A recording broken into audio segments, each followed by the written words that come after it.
Hey guys, welcome to Storytime with the Roo Bus, a weekly podcast where we share stories from the Bonnaroo Music and Arts Festival. I'm Chelsea. I'm Daniel. And I'm Charlotte. We're a little late this week because you can probably tell I've lost my voice a little bit. I had a bad cold last week and it's still kind of sticking around. So you guys are going to kind of have to fill in for me a little bit this week, okay? Okay, we'll try. You'll try? Try our best. We'll do it. What's everybody been up to this week? I've been working. Me too. I've been working and have been sick. It's been wonderful. What about you, Chelsea? I've been just trying to hustle to get ready for my trip, so hopefully... Someone got decapitated and she's showing things from the cart. Hey, that was Brooklyn. She's Just walked burst in. She just burst in. Decapitated. With SNL skits. So what have you been up to this week, Chelsea? I have been just trying to hustle, do more photography stuff, trying to get some of my money saved up for my trip coming up in October. Where are you headed to?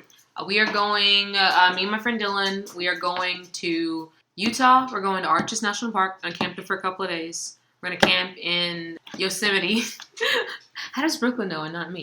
We're going to camp in Yosemite for a couple of days. So you're just going to be generally out in the We're Southwest. going to Big Sur. We're going to Big meeting up Sur. with Jed? And I don't know. Jed might be out of town. Yeah. We're going to Big Sur, and then we are going to San Francisco, I think, for the last day or so. San Francisco's awesome. I love that city. It's a good city. So you and Brooklyn were out there, about 2 months ago? You guys did a West Coast road trip. Where all did you guys go to when you were there? We went to Boulder, Colorado, and we did some things there and camped. And it's funny because we found a camping spot that was free. It was like in the middle of nowhere. So we set up our tent. And as we were setting up our tent, it started hailing. Yes. And I was like, Chelsea, get some wood, put it in my trunk so it doesn't get wet. So she was doing that while I was setting up the tent. And then we set up the tent. It was, by the time we got done with that, it was sunny. And so we adventured for a little bit and met some cool dogs and cool people. That dog was so sweet. And we did our things, and then it was like dark time by that time, and it took us like 45 minutes to start a fire. Yes. At your campsite outside of Boulder? Yeah, we were low of supplies. We didn't know. We thought we were, like, I don't know. I guess the firewood we just hadn't really thought about since it had been so hot. And we're like, well, we don't need that. And I go, like, oh, crap. We thought we were just going to go Colorado. out there. Yeah, I don't know why. A fire would magically start so easily. Yeah, we don't know. But that was not the case. Because the wood was actually kind of damp. But by the time we got the fire started, we enjoyed like 10 minutes of it, and then it started pouring down rain. Yeah. It was so bad. And then it started like lightning and thundering. So we were like, well, I guess we should reside in our tent. So we got in our tent, and we were just cracking up because the flame from the fire was still going for a good 20 minutes. And it was like storming. In the storm, yeah. And our tent did pretty well. We were like on top of the Rockies. And like... we fell asleep, and then we woke up because Chelsea had to pee, and she was like, Brooklyn, look up. And we both had never seen the Milky Way before, like a lot of stars, because we live in an area with a lot of light pollution, and we never really got to experience that. So we got out of the tent, we looked up, and I mean, the moon was as bright as a light shining in your face. It literally looked like somebody's cell phone light up in the sky. Yeah, it was like a floodlight. Yeah. It was so bright, but even then, you could still see the Milky Way. It was the most beautiful thing we've ever seen, and at that point. So, you know, we got to experience that, and then Chelsea was kind of scared because she said she woke up hearing like an animal noise. I can tell that. I was asleep in the tent. It was just like 4 a.m., and then I just hear footsteps. And I was like, please just let it be like a raccoon or like a rat or something tiny.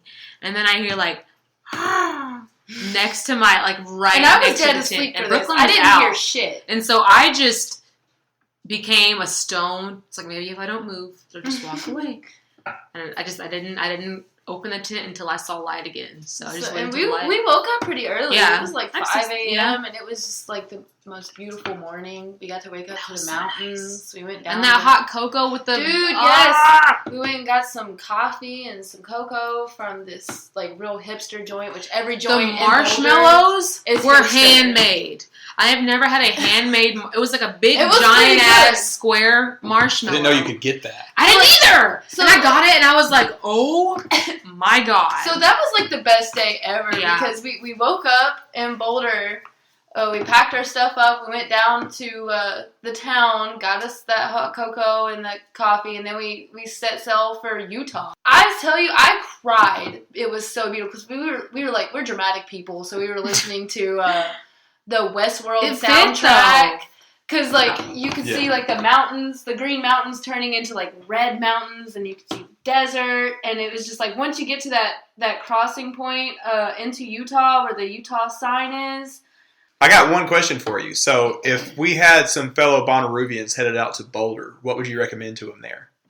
Definitely don't go to a paid camping site. Yeah. Go look for some camping sites that are like on hiking trails. And like just enjoy the isolation pretty much. Like it'll be scary at first, but if you could just get over the fact that you're out there in the wilderness alone, if you know what to do and you do your research, you'll have the best time ever. It's so worth it. It's so beautiful. Get some stuff, if you know what I'm saying. But, yeah. I would love going out there and going to see a good show at Red Rocks. It's not too far from where you stayed.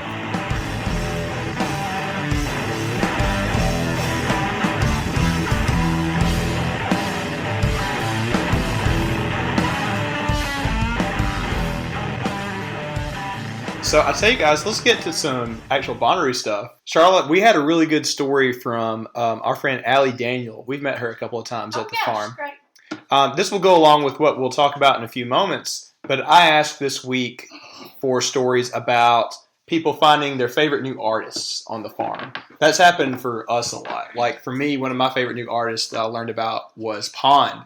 It's kind of like a Tame Impala side project. Been in love with those guys ever since. But Allie told us a little bit about her experience finding a new artist. Can you tell us about it? Yeah, absolutely. Allie submitted a story to us, and I'm just going to read it. Allie said, my very first Bonnaroo, 2013. That's so cool. That was our first year as well. She said, my very first Bonnaroo, 2013, I stumbled upon a set, and it just happened to be Father John Misty. I stopped and listened, and it was probably the most beautiful sound I've ever heard. He played I'm Writing a Novel, and I was hooked after that. I wasn't sure if I'd ever see another Bonnaroo because of finances, my anxiety and depression that I struggle with daily. But here we are at 2019, and I'm on my 7th Bonnaroo. Each year I try to go and find my Father John Misty, an artist that just gives me the same feeling of joy I got while listening to him. And my anxiety and depression has gotten so much better since that first route. Everyone is family to me. All the positivity, the high fives, and everyone telling me I'm beautiful as long as there is breath in me. I'll find a way to make my happy home on the farm each year. That's amazing. Awesome. That's so amazing. amazing. That's so great. 2013 was also mine and Daniel's first Bonnaroo, and we've been going every year since. So 2019 was also our 7th Bonnaroo. Mm-hmm. So that's just incredible just amazing. to share those same experiences with everyone. That's just the community aspect of Bonnaroo. That's just, having those same shared experiences that just makes Bonnaroo what it is to me.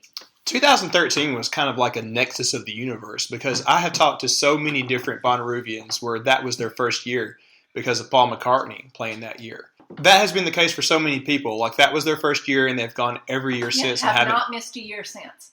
That's amazing. I wonder, was 13 just like a big everyone went year? Yes. Well, to me, that was the year for me and Daniel, that was the year we just finally decided, like, we're going, because Paul McCartney was like, well, you can't miss that. It's funny, because that's the first year that I ever heard of Bonnaroo. Yeah. I was still in high school, and I was like, man, I want to go to this. But I was also, like, obsessed with the idea of going to the Hangout Fest. Yeah. I'm glad I never went to that. No, to be fair, I think I started hearing about Bonnaroo in, like, 10, 11-ish. I went in 11? Yeah.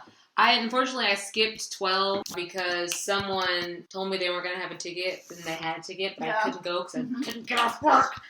Remember, I had heard about it years ago because, Charlotte, you and I had some friends from high school that went back in the day when it was way more of like a jam band fest in the early 2000s.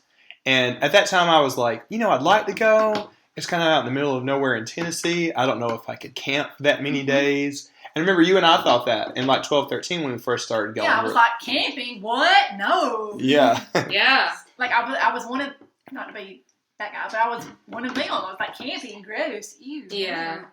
And we thought, like, well, you know, I always wanted to see Paul McCartney. Mm-hmm. We've always kind of wanted to try Bonnaroo out, so we went, and we were like, this is amazing. We're never not going to this ever again. Yeah. Speaking of our favorite memories at Bonnaroo, one of my favorites ever is something that happened for us in 2018 when we made a lot of friends.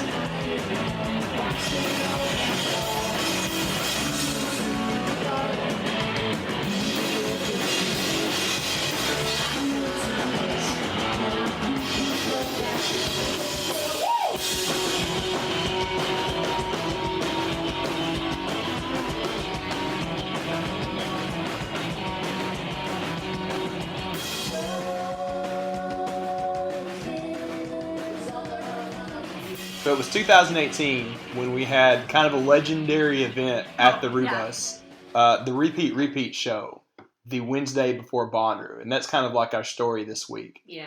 That was the coolest moment ever. I have something for you guys to listen to. We have some special guests to tell us about it.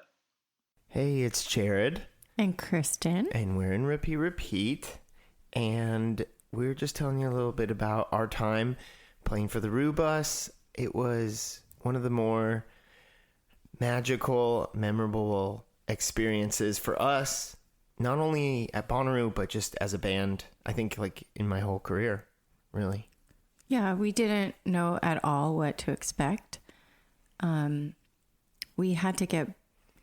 wanted to get Bonnaroo's blessing to do it because we were going to be the first band there for the year, like on a Wednesday night. And we even had to like work a way to like get our passes because they weren't giving any passes out to the bands until Thursday. Right.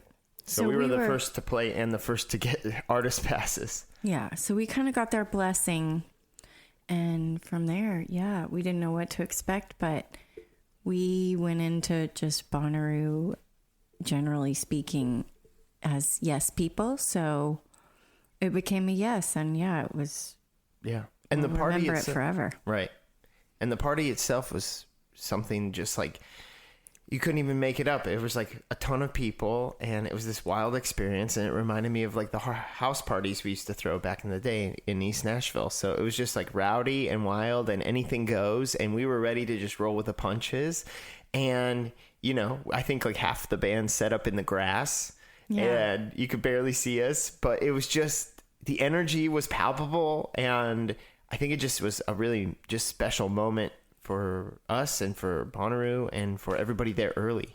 Yeah, I think the things that stick out for me were, it was, everyone was very welcoming. We felt immediately welcomed, and it was just, full of love and positivity. And I also remember not being able to see like even my feet or my pedals. And sort of being like, fuck it. It was the same with guitar. I was rock like, and roll. I hope I hit this chord right. So I remember I had felt like at the end of that night driving back to our house to get all of the rest of our stuff ready for the whole weekend, feeling like if our Bonnaroo experience would have just ended right there, it would have been great. So I felt super spoiled to be able to like do that and play that show, make that memory, and then spend the whole weekend at Bonnaroo and then cap it off with our show on Sunday. Like our official set, yeah. Yeah, and to see so many Roo Bus friends at the official set too was just warm and fuzzy.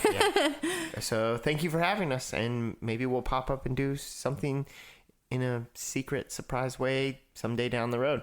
Yeah. That was so cool. Yeah. Amazing. I really want to thank them for sending that to us because they are on the road with Modest Mouse and the Black Keys right now. They just played in Chicago a night or two ago at the United Center. It was so amazing. That just made me tear up, guys. I know, right? So I wanted to kind of talk about like that big legendary Roo Bus party from our perspective, both how it came together and like our story about that night, right?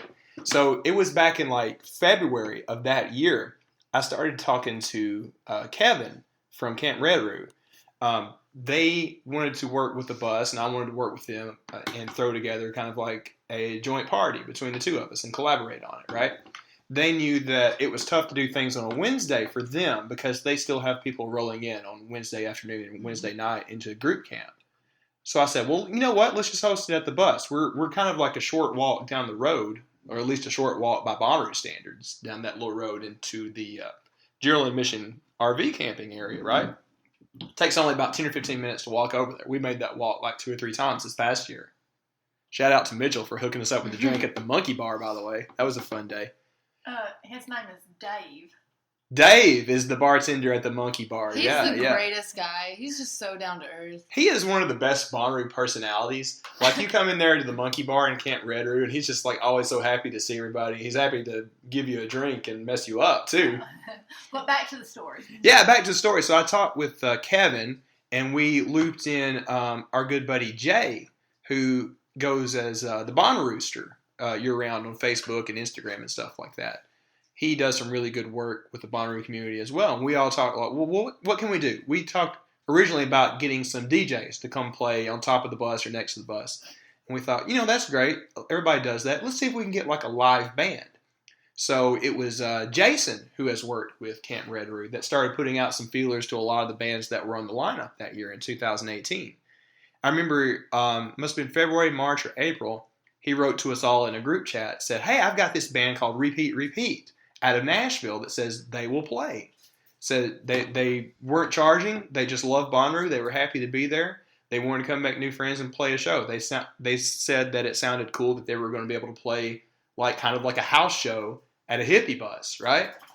So all this comes together. And Charlotte, I remember we put the Facebook event together, and you started to get really nervous. Remember? I got so nervous. I was like, I remember walking like Shakedown Street with you. It was just me and you were like, "Oh man, we're gonna get back and nobody's gonna be there." And then we got back, and it was already just like hundreds of people just there for just the head, like the main guy that was DJing. And you were like, "Oh, okay, it's fine." So, oh no, like before we got to Bonnaroo, this is like a couple of months out. The Facebook event page that we put together already had something like it blew up, 2,000 people or something on it, and I'm like, I'm not going to Bonnaroo this year. I'm gonna skip out, like leave town. We started realizing that we needed to take precautions and warn them, the official Bonnaroo people that we were doing this. So we talked to some friends who got us in touch with some of the folks at AC Entertainment. And I got in touch with them and made sure that they knew about the Facebook event page and how many people we were expecting. So they let security know that when you see this, don't worry about it. It's a group in camp that are having a party. And it just continued to blow up from there. I think we got some press coverage ahead of the fact before the party even happened. So that night, let me roll back. We get in early at Bonnaroo that day. We come in early Wednesday so we can go ahead and pick a spot next to the road because we know we're going to have a big crowd. We could use the space next to the road. Also, so we wouldn't bother our neighbors too much, right? We get that spot, and we're sitting there chilling for a couple hours, and then everybody starts to roll in. We get some of the cool DJs coming in to lend us equipment for that night. We're getting everything set up. DJs. Yes, those guys were amazing. Awesome. They're all very nice, too. Yeah. So they were very kind because like the crowd continued to roll in. It was really about like 8 or 9 or even later till like the majority of the crowd showed up. And by the time the last DJ was playing and there was a big crowd out there, I stuck my head out the door or the window of the bus. We were like, oh crap, this is going down. This is going to be a big deal. But I had to take a walk with Brooklyn and Chelsea and like far, far away because I'm like, I'm getting too nervous. Let's just walk away. I'm just gonna walk away. It'll be fine. Just walk off. And finally, like halfway through the set of the last DJ, Repeat rolls up in this amazing van that they have decorated inside and out themselves. They may still be using it on the road with Modest Mouse and the Black Keys. I don't know, but it was so cool. They had that and just a little U-Haul trailer. And I'm like, oh, you guys need any help? And Jared was like, well, this is the whole setup. This is it. This is the band. So we take all that out, and we've got like 2 generators that we're hooking everything up to. This was a fire hazard, probably. I shouldn't say that, but this is a year and a half gone now. But it was all this band equipment hooked up to 2 generators that was barely running. We somehow got it. And we get them hooked up, and like Jared said, half of them were in the grass. This was totally a makeshift DIY Bonnaroo miracle that it happened in the first place. No, it was fine. Everything was fine. It worked out. Yeah. It was fine. Do not attempt this. It was fine. Do not attempt this. Do not try this. We repeat twice. Like But the band. No, Yeah. Do not repeat don't try this. this. the magic really happened when Ron and the Roo Shoot gang I was showed just up. about to say that. Yeah. Look, this is my I'm gonna like cut you off for a second. Yes. But like, okay, I remember my first Bonnaroo 2017, it was a year before this. I went and I had heard about Roo Shoot beforehand, and I was like so bummed out that I didn't get to like have an experience with Roo Shoot. And then they show up at our party, and I'm like, oh my god, here we go. I'm tipsy, let's do this thing. So like we go out there and we do the whole thing, and I'm like making a fool of myself. We're like all just like having a good time with this Roo Shoot thing, and then Ron's super cool. It was just a great. That was the first time that we, because That was the first time we had met Ron. I hadn't seen it before, so Like me and in Brooke were person. We had like talked to him. Yeah. Like beforehand, but like that was like the first time we had actually met him in person. It was just a great. It was really cool because like going from that like party, the bus party, and then right after that straight to the Roo Shoot, we were both like, whoa, what is I was happening? like experiencing euphoria. Yeah, it was amazing. Yeah, I think I've seen the shoot before, but I think that might have been the first time I had met Ron. Really? Yeah. See, I'd never seen That was early that spring was the first time that I really got to talk with him. I mean, I knew of him because we knew about the Roo Shoot and had seen it a couple of times. But when we had that group chat going, planning that party, I said, oh, it would be cool if we could get the Roo Shoot people to come down. So they introduced Ron into that group chat, and I started getting to talking to him. You know, I'd seen his picture. I mean, let's be honest. Ron is kind of like a Bonnaroo celebrity. He should be the mayor of Bonnaroo. Right. Yeah. So I see him show up with the Shoot at that party, and he's dressed like this majestic unicorn. I forget what he was wearing, but he looked amazing. And that is when that party really started rolling. When he took the Roo Shoot out in the little temporary field that was next to the bus before everybody camped out. It was like on I remember this. It was like on National Joke Day, and like we exchanged jokes, and we just like sat there laughing for all of 5 minutes. It was great. Yeah, they took it in the field. Okay, so like this is a little anecdote here where they park the RVs. If anybody's familiar with RV parking at Bonnaroo, if you're not, look on your Bonnaroo map, pull it out and look. So there's a field. Or there's parking, there's like tent parking next to it. I think, don't quote me on this, I think it might be like Camp Vincent Vega or something.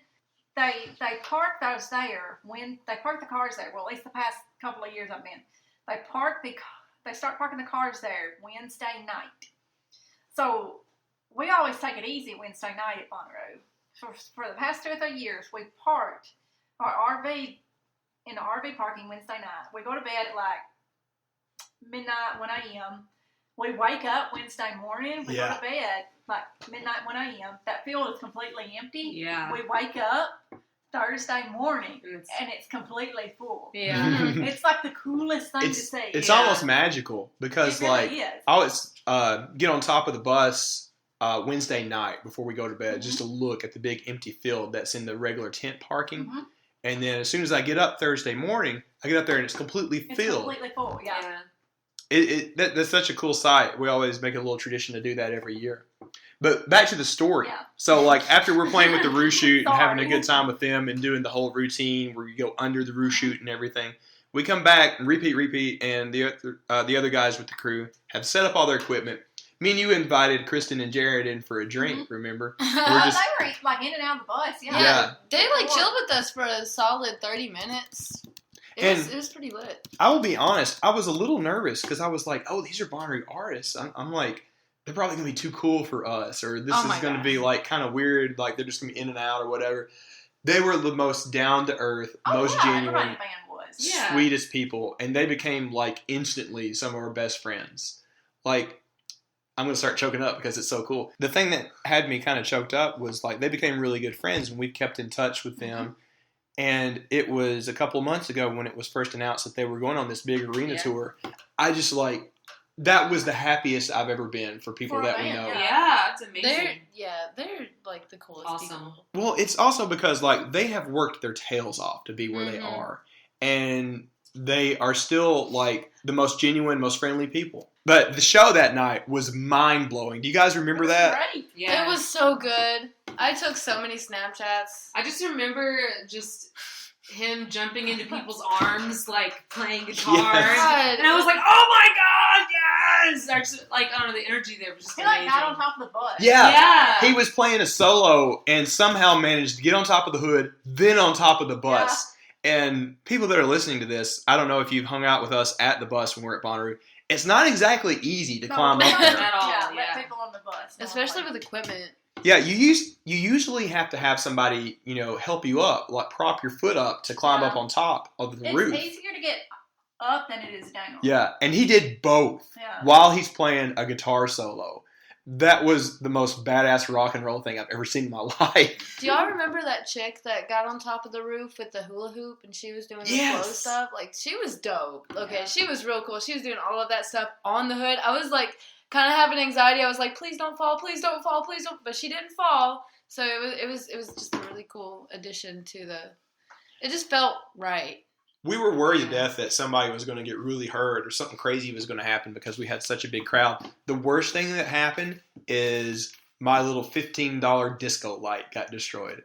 It was worth every penny. But that was just so amazing. And we can't thank, repeat enough that came down to that show, all the DJs that opened for them.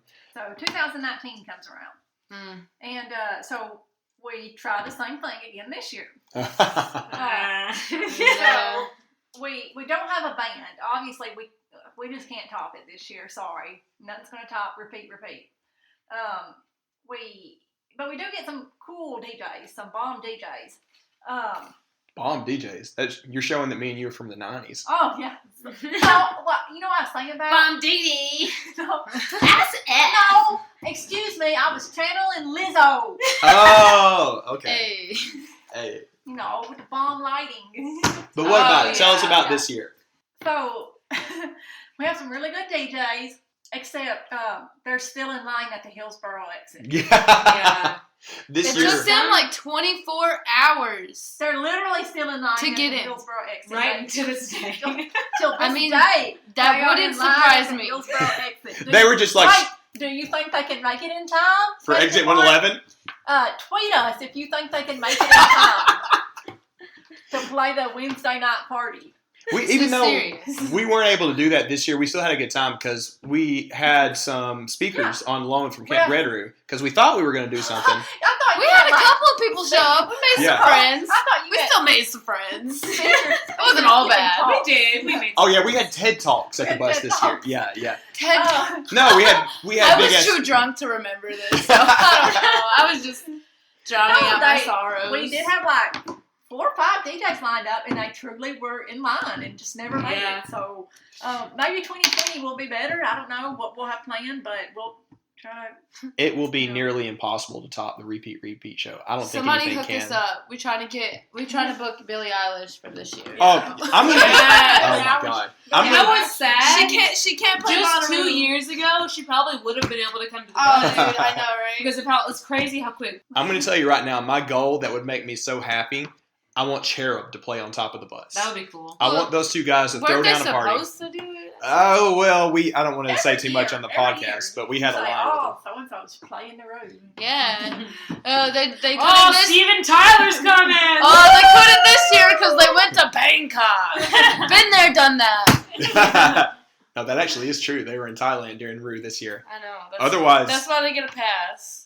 Cherub is everywhere. So if y'all are listening, Chance the rapper. You always say he's coming to the bus. Chance is more than welcome. there's to come. a signature on the bus that says There would Chance be came like- out. There's like a 10 out of 185% chance that was actually him. Yeah. for Chance. I feel like it was. It's not. No.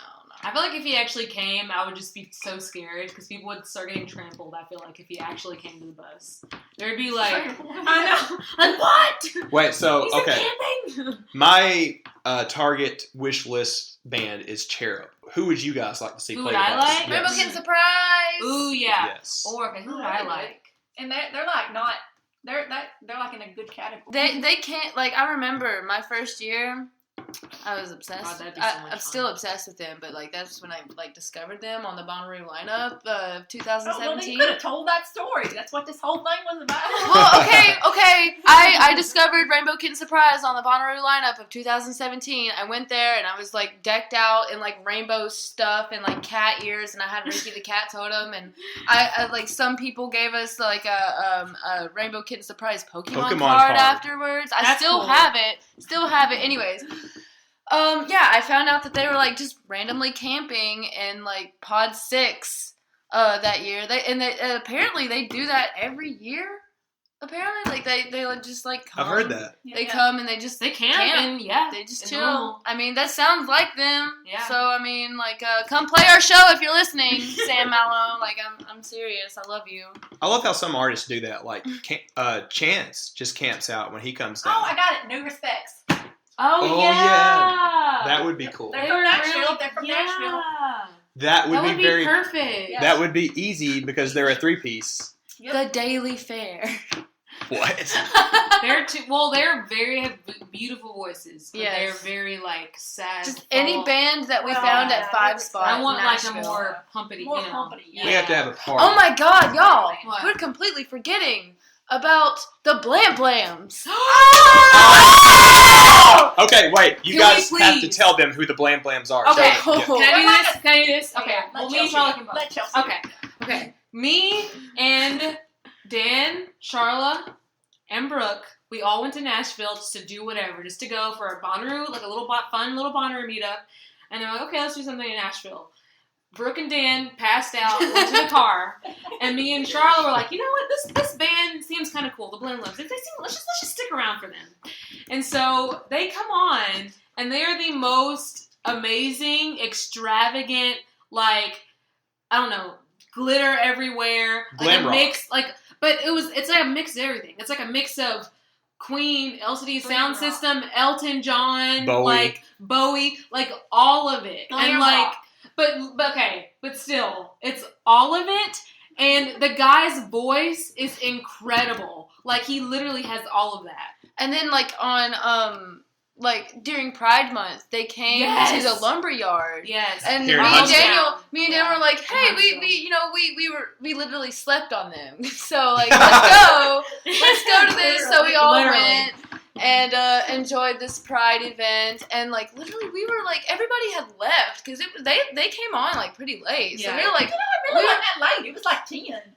Late for it was Huntsville. yeah, and it was a weeknight. So, like, It was like Friday night. was it? I can't remember. But I was also drunk for that, guys. I'm an alcoholic, but it's fine. So like we had brought our friend Chase along, and like we were all just like up there, up front, and they were playing, and it was just so amazing. Yeah. And like even our friend Chase, he was also drunk. He's also an alcoholic now.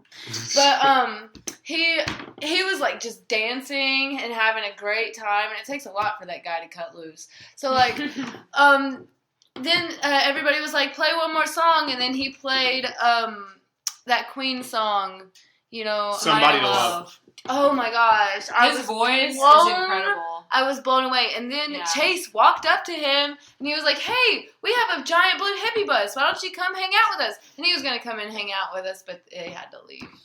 It was almost 1 and It they had was to get back to Nashville. It just didn't work out that night. So, Blam Blams, if you're Yes. listening, come hang out with us. Tag We're them. That would be Yeah. perfect. Yeah. That would be is- Like, perfect. come play the Bonnaroo show, even if you're not on the lineup. That'd be Speaking dope. of finding new artists, I think that's our recommendation. We love those guys. They're somewhere in East Nashville. They play a lot of shows around town over there. Are they from East Nashville? Yeah. I think Okay. so, yeah. They're around in that area, that Okay. vicinity. But the Blam Blams, we definitely suggest them as somebody to check out live if you're in the area. And we totally recommend that they play Bonnaroo. They would be a great Thursday night show at a tent. That would be so cool. That would Yes. be incredible. Yeah. Cool. Well, we've gone a little over, but I think everybody's going to be okay with We that. got carried away with stories. That's okay, man. That's what we're here for. You got chills, buddy. I did. It's a little They're cold here. multiplying. Oh, man. So, Charlotte, where can everybody find you online? Oh, I'm sorry. At Little Bits Vintage. What about you, Chelsea? Where can I find you? Chell_SCY_RAY.